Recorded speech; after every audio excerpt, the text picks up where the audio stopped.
Welcome to my channel. My name is Valerio, and today we're going to review the Mazin Emperor G from the series Super Robot Wars. This is a diecast robot made by Sentinel, belonging to the line Riobot. For the one interested into it, I bought this one onto Hobby in Japan for, I want to say, around $260, so fairly expensive. And well, I did have mixed expectation about it for fundamentally one reason overall, that this is an upgrade, an update on an older frame that the company has used for the Mazin Kaiser. Not the original version of the Mazin Kaiser, but the reissue that they did 2 years ago, give it or take it, so that they fixed the original problem. But still, this is based on an older project. Now, it still looks super awesome, so I'm still pretty excited to look over it. However, I'm not a giant fan of recycling in a frame such as does CCS every single time. So let's see what there is inside the box, and then if I recommend it, yes or no, why yes, why no. We're going to see articulation and do a few comparisons as well. Now, there are a ton of accessories inside of it.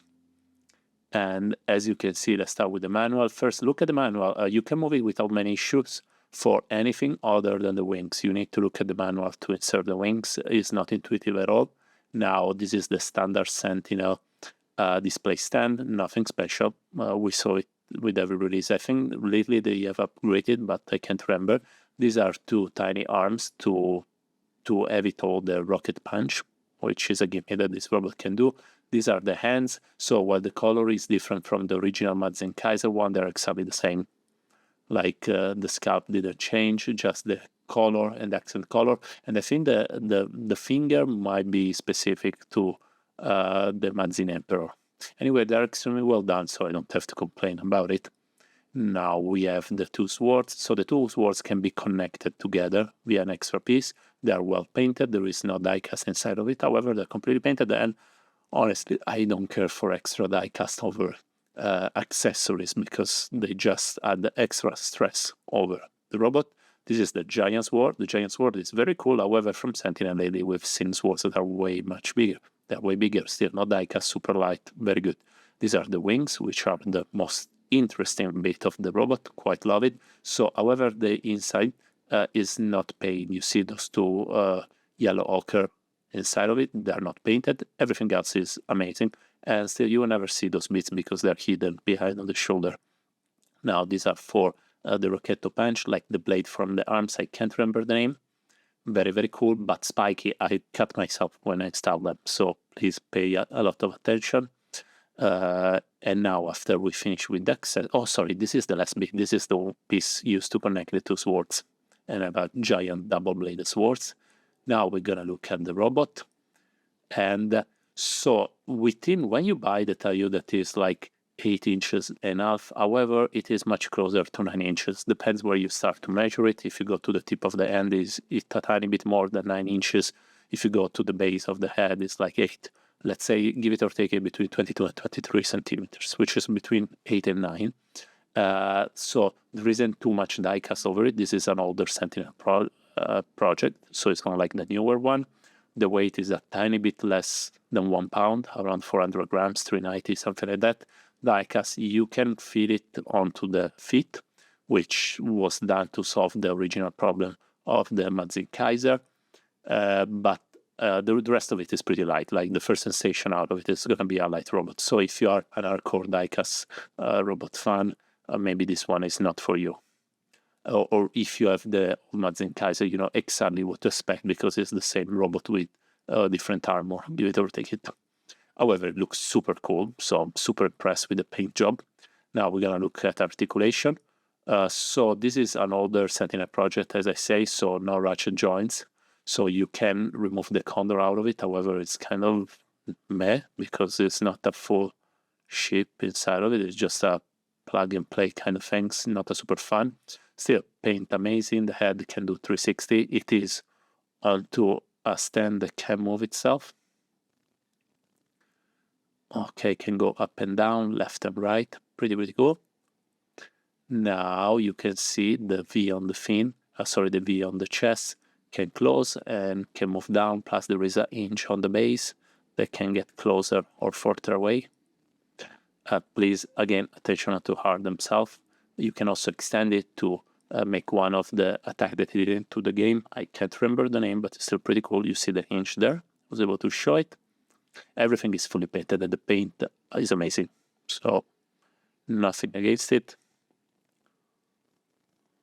So the joints are hard, but not as hard as the latest one from Sentinel when they don't use ratchet joints. Everything is painted. Bicep swivel. You can close it completely, but you need to target it with the proper part of the forearm that can close. So they need to be the hole. So the other one, and once you close the elbow, an extra bit comes out of it. So you see, if you align it, yeah, fully close. Pretty amazing. Yep, full 360.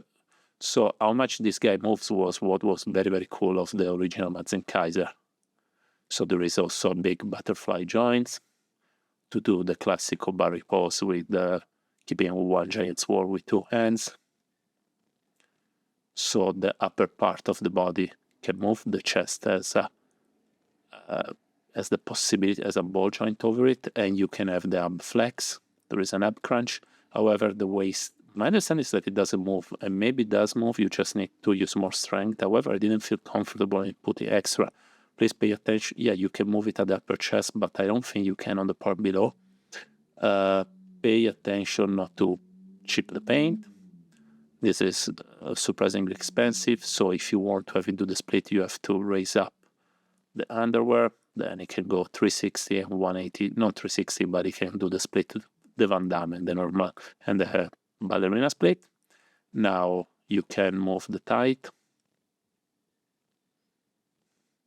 And if you give me a second, wait, I wanted to show you the gimmick of the cuffs that enter inside of it. So you see, this was the first robot that this kind of trick, the Mazin Kaiser was the first one. Pretty cool. And everything is painted also below. And as I was saying, joints are hard, but not as hard as the latest one. The legs cannot close completely, so if you like to keep them in soldier stance, sorry guys, this is the max you can do. And the feet can move left and right on the tip. The detail is painted everywhere. Overall, it can move a lot as it was the first robot, but as with the original Mazin Kaiser, you're afraid that if you play a bit too much, it's going to get eventually floppy because they didn't put ratchet joints. And even if it's light robot, this is still quite large. So articulation, yes, but not as one of the latest products. Now we're going to look at it with its wings. Or cloak, which is actually super, super cool. So it is pretty stable. I had a friend that told me that it was falling down, but I mean, however you put it, end up in as far as you follow the instruction to put the wings. If you don't put them, if you just try to wing it, put it into it and say, it's a toy, I will just put on it, yeah, they will not stand still and it's going to fall down. And it's fairly fragile, so please pay attention to it when you do it. Now we're going to do a tiny bit of comparison very quickly. Now with the Lego Dude is very, very tiny. No surprises there. Then I will put off some of the newer Sentinel. Oh, these are the SMP and the Motoroid Grandizer Mazinger. They're very tiny. One is painted, the other one is not. But sorry, let's continue the latest release by Sentinel. So the L game, much more advanced solution-wise. Joints feel better, weight feels better. The ties and flame toys is still Sentinel. Heavier, not as much more technological advanced, but still gives a way better feeling. And a bit is the weight, a bit is how they did the joints. The yelled about, very, very cool, way more advanced. Enjoy possibility of movement. Even the paint is a tiny bit better, to be completely honest. Now the Diecast, which most likely was my favorite robot of last year, so much better. And I love ratchet joints. I love how this dude can keep any position. The Gurren Lagann, still one of my favorite robots from Sentinel in the past years. Very, very cool. Much better as well. And newer, I want to say. And here we have the Kaiser. Very cool, very similar to the Diecast. A lot of ratchet joints. Maybe too many, but more impressive. Now, let's go with conclusion. Okay, normally go pro and cons and then I recommend or not. But first, let me say something in advance. Now, if this was the only release of this robot, I'll be happy. I will say it's not the top, but still it's pretty cool. However, because this one is based on an older model, they just updated the outer frame and it keeps a super premium price. I'm a bit angry about it. Like, if you recycle inner frame from an older robot, you need to lower the price because you have been lowering the cost, so you can pass the lower cost to your customer. You cannot reuse inner frame and then sell me for the same price the stuff or even higher. So this gives me a bit of a not so nice aftertaste. Say so, I find the robot super cool. Even if it's not the most advanced stuff from Sentinel, it still does a lot of things that every Sentinel robot does extremely well. So painted extremely well, can move a lot, can keep any kind of position. The dimensions are not excessive. I quite like that it's not like 50 centimeter kind of monster. There are a lot of accessories. And if you don't have also the Mazin Kaiser, it will look pretty good into your collection.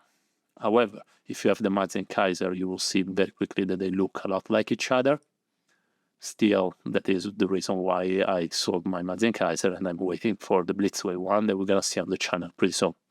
Now, do I recommend it? Yes, it's still super cool. It's still the best version of the Mazin Emperor G that there is at this moment. Skek Studio is going to publish a version from them, but I don't like it that much.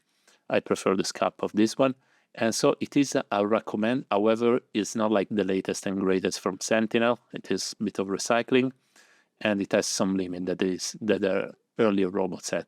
Still, this is based on one of the best one done by Sentinel. So let's say the best one from 4 years ago. And from Valerio is everything, guys. Please leave a like and subscribe if you like this kind of videos. Bye.